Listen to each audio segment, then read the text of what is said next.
रैयत शिक्षण संस्था वेस्टर्न रीजन वीडियो सीरीज़ में आप सभी छात्रों का हार्दिक हार्दिक स्वागत।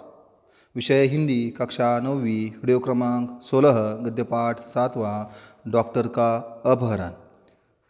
हिंदी लोक भारती 9वीं कक्षा। नमस्ते बच्चों, हम देख रहे हैं गद्यपाठ 7वां डॉक्टर का अपहरण, डॉक्टर हरिकृष्ण देवसर जी। इसके पहले वीडियो में हमने देखा है डॉक्टर साहब थे, मरीजों की सेवा करते थे और मरीजों की सेवा के लिए वो सदैव तत्पर रहते थे। एक दिन कुछ हुआ और एकाएक गायब हुए। कहाँ गए, क्या हुआ, उस बात का अभी तक कुछ पता नहीं है। पुलिस भी छानबीन कर रही है। उनकी पत्नी श्रीमती भटनागर जी उनकी राह देख रही है। तो चलो उससे आगे आज डॉक्टर हरिकृष्ण देवसर जी लेखक हमें डॉक्टर का अपहरण कैसे हुआ, क्या हुआ, इसके बारे में बताने वाले हैं। वह हम देखेंगे। पहले परिचित का प्रकट वाचन और साथ साथ में ही स्पष्टीकरण देखते हैं।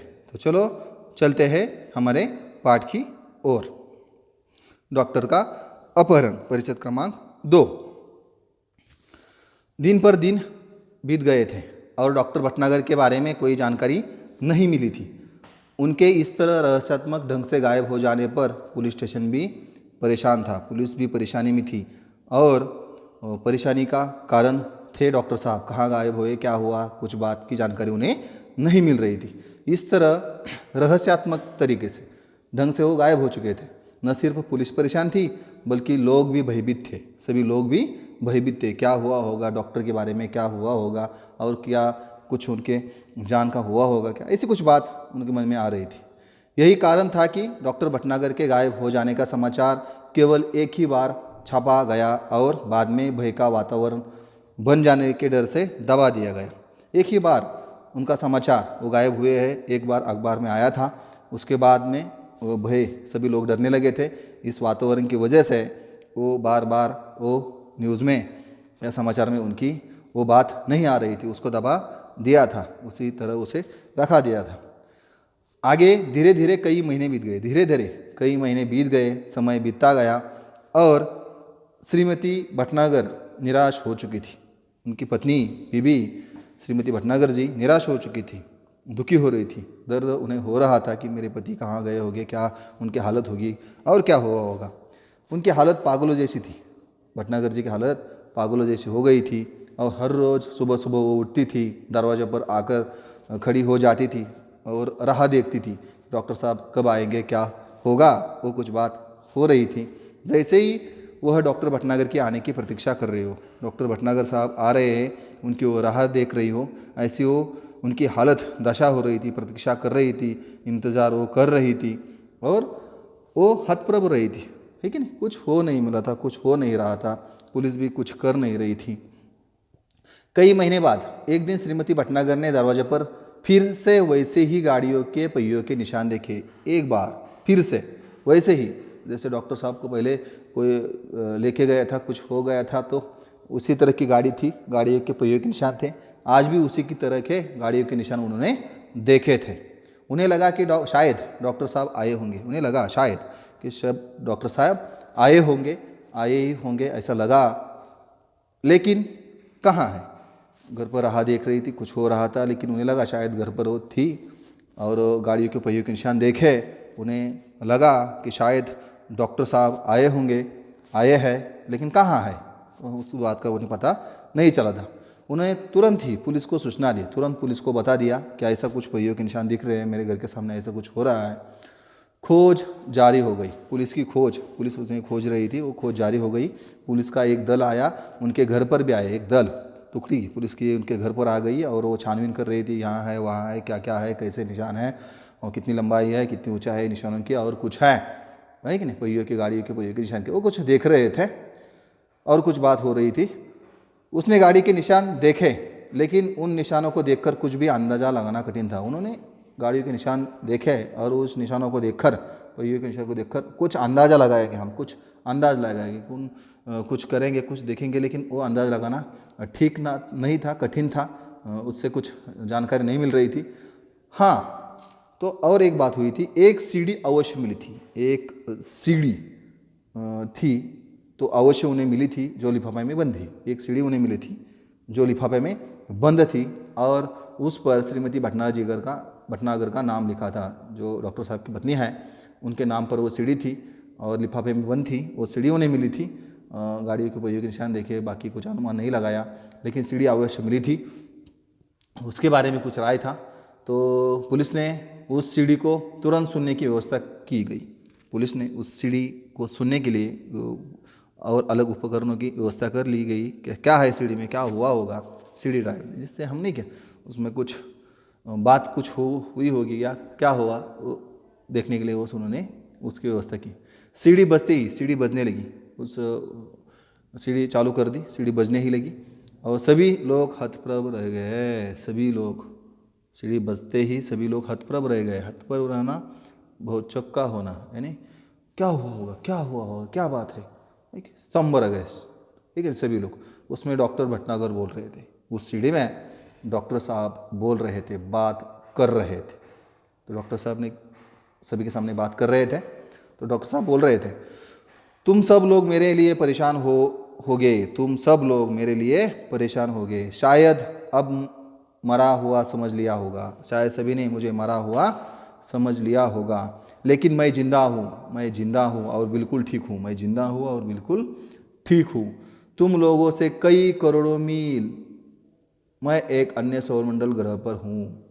तुम लोगों से कई करोड़ों मील, करोड़ों किलोमीटर, माइलेज, मील, इतना दूरी पर हूँ मैं। सौरमंडल का एक ग्रह है, उस ग्रह पर मैं हूँ। हम धरती वाले सोचते हैं कि शायद दुनिया में जो कुछ है वो हम ही है, लेकिन ऐसा कुछ नहीं। हम धरती वाले लोग सोचते हैं कि दुनिया में सब कुछ है, सिर्फ हम हैं, बाकी कुछ नहीं है। लेकिन इस ब्रह्मांड में तो हमारे सूर्य जैसे न जाने कितने सूर्य है। इस ब्रह्मांड में, ब्रह्मांड यानी संपूर्ण विश्व, ये विश्व में न जाने सूर्य जैसे कितने ही ग्रह है। वो आप अपनी कक्षा में घूम रहे हैं, आप अपनी कक्षा में वो ग्रह है। उन ग्रहों पर दुनिया बसी है, उन सभी ग्रहों पर दुनिया बसी है और वो लोग हमसे कई गुना उन्नतिशील है, कई गुना उन्नतिशील है, कई गुना प्रगतिशील है, हमसे आगे है वो लोग। मुझे यहाँ आकर अपने परिवार, मित्रों, देश और पृथ्वी से दूर का दुख तो बहुत ज़्यादा है। मैं यहाँ आया हूँ और मुझे बहुत दुख है, मैं पृथ्वी से यहाँ तक आया हूँ और इस दुख की वजह से बहुत कुछ मैं दुखी हूँ, ज़्यादा दुख है। लेकिन इस बात की खुशी भी है कि मेरा यह भ्रम जाता रहा कि दुनिया में सिर्फ हम ही है। इस बात की खुशी भी है कि मेरा ये भ्रम था कि दुनिया में सिर्फ हम ही है, क्या ऐसा कुछ है, ऐसी कुछ बात वो कहते हैं। मुझे उम्मीद है कि पृथ्वी के लोग मेरी बात से कुछ सबक लेंगे, पृथ्वी के जो लोग हैं मेरी बात से कुछ सबक लेंगे। सबक यानी शिक्षा लेंगे, कुछ न कुछ शिक्षा वो लेंगे, ऐसा वो कहते हैं, ऐसी कुछ बात बताते हैं। तो सभी उनकी श्रीमती जी, पुलिस, बाकी लोग सब हतप्रभ रह गए। अरे क्या बात डॉक्टर साहब ने किया, ऐसा कुछ हुआ है। तो आगे डॉक्टर साहब कहते हैं, हाँ तो पहले सुनो कहानी कि मैं कैसे यहाँ आया, मेरी कहानी सुनो, मैं यहाँ इस ग्रह पे कैसे आ गया, क्या हुआ होगा, ये कुछ बात वो बोलते हैं। तो अमेरिका में हुए मेरे सम्मान और मेरे ज्ञान के बारे में इन लोगों के ग्रह को गुप्त रीति से सूचनाएं इकट्ठी की थी।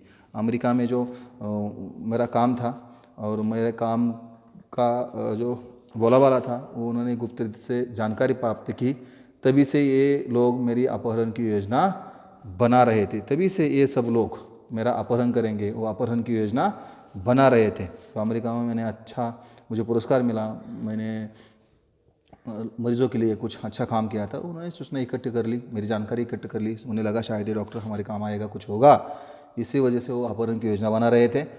उस रात को जब मैं बाहर आया था तब एक आदमी मुझे बाहर खड़ी सवारी पर चलने का इशारा किया। जो उस रात जब मैं बाहर आ गया तो एक आदमी था, उस आदमी ने मुझे इस सवारी पर, खड़ी सवारी पर चलने का इशारा किया, संकेत किया।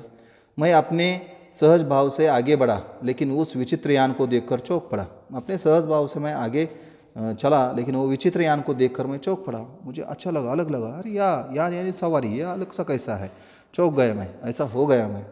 इसके पहले मैंने कोई विरोध करता या भागने की कोशिश करता, इसके पहले मैं कोई विरोध करता या भागने की कोशिश करता तो 3 लोगों की मजबूत बाहों ने मुझे जकड़कर यान के अंदर डाल दिया। 3 लोग थे, उनकी मजबूत बाहें थी, उन्होंने मुझे पकड़ लिया और जल्दी ही यान के अंदर डाल दिया। यान यानी सवारी, उसके अंदर मुझे डाल दिया। यान तेजी से घूमकर सू सू सू की आवाज़ कर कर वो आसमान में उड़ गया। ऐसी आवाज़ करते हुए वो आसमान में उड़ गया और इसी घबराहट के कारण मैं बेहोश हो गया था। इसी घबराहट के कारण मैं बेहोश हो गया था, बेहोश हो चुका था। और जब मुझे होश आया तो मैं वह यान इस ग्रह पर पहुंच चुका था। जब मुझे होश आ गया तब वह यान इस ग्रह पर आ चुका था, आ गया था। मेरे आँख खुली तो मैं इस ग्रह पर था। मुझे एक विशेष किस्म का प्लास्टिक सूट पहनाया गया था। मुझे एक विशेष किस्म का अलग सा प्लास्टिक का सूट पहनाया गया था ताकि मैं ग्रह के वातावरण में अनुकूल रह सकूं। जो ग्रह का वातावरण है, इस वातावरण में अनुकूल रह सकूं, इसके लिए मुझे उन्होंने सूट पहना दिया था। अब चूँकि मुझे यहाँ आए हुए काफ़ी समय हो गया, अब मैं यहाँ आया हूँ, बहुत सा समय मुझे यहाँ हुआ है। मैं यहाँ से भागने की कोशिश भी नहीं कर सकता, मैं यहाँ से भाग नहीं सकता, यहाँ से भागने की मैं कोशिश भी नहीं कर सकता, भाग नहीं सकता। और इसलिए मुझे आप सब लोगों के लिए ये संदेश रिकॉर्ड करके भेजने की अनुमति दी गई। इसलिए मुझे आप सभी लोगों को ये संदेश रिकॉर्ड कर कर भेजने की अनुमति दी गई है। यहाँ से मैं भाग नहीं सकता था, वैसा कुछ हो रहा है। तो वो बात डॉक्टर साहब सभी लोगों से सीढ़ी के माध्यम से कह रहे हैं। तो आगे कहते हैं, इस ग्रह का नाम बड़ा विचित्र सा है। ये ग्रह है, इस ग्रह का नाम बड़ा विचित्र सा है, अलग सा है। यहाँ के लोग विज्ञान में बहुत आगे बढ़ गए हैं। यहाँ के लोग साइंस एंड टेक्नोलॉजी में बहुत आगे बढ़ चुके हैं, आगे गया है। इनके पास ऐसे यान है कि एक सौरमंडल से दूसरे सौरमंडल तक आसानी से जा सकते हैं। इनके पास अलग अलग यान है, यान यानी सवारी है। एक सौरमंडल से दूसरे सौरमंडल तक वो जा सकते हैं, आसानी से जा सकते हैं। यहाँ भी लोगों ने रहने के लिए घर बना दिए हैं। यहाँ लोग रहने के लिए अलग अलग घर उन्होंने बना दिए हैं, अलग अलग घर है उनके। कारखाने भी है, बाजार है, बस्तियाँ हैं, मोटारें हैं। बाजार है, बस्तियाँ है, मोटारें हैं, सब कुछ यहाँ है, ऐसा डॉक्टर साहब कहते हैं। सभी लोग हैं, लेकिन हमसे भिन्न है, बिल्कुल भिन्न है, हमसे अलग है, भिन्न है। इनके अपने वैज्ञानिक सिद्धांत है, इनके अपने अलग अलग वैज्ञानिक सिद्धांत हैं। इन्हें कई सौरमंडल और उनके घरों के बारे में जानकारी है। कई सौरमंडल और उनके घरों के बारे में जानकारी है। और हमारा सौरमंडल इनसे सबसे निकट है, हमारा सौरमंडल इनसे सबसे निकट है। इसीलिए उन्होंने आसानी से मेरा अपहरण कर लिया, इसलिए उन्होंने मेरा आसानी से अपहरण कर लिया। ये सब आवाज़ डॉक्टर साहब की उनकी पत्नी और पुलिस और अलग लोग सीढ़ी के माध्यम से सुन रहे थे। ये सब जानकारी डॉक्टर साहब ने दी और सभी ये उपकरण के माध्यम से सुना। और इससे आगे डॉक्टर साहब ने, डॉक्टर भटनागर ने क्या उनके साथ हुआ होगा, क्या बात हुई होगी, ये इस पाठ के लेखक डॉक्टर हरिकृष्ण देवसर जी हमसे क्या कहते हैं, वह सब कुछ हम अगले परिच्छेद में देखेंगे। तब तक के लिए धन्यवाद।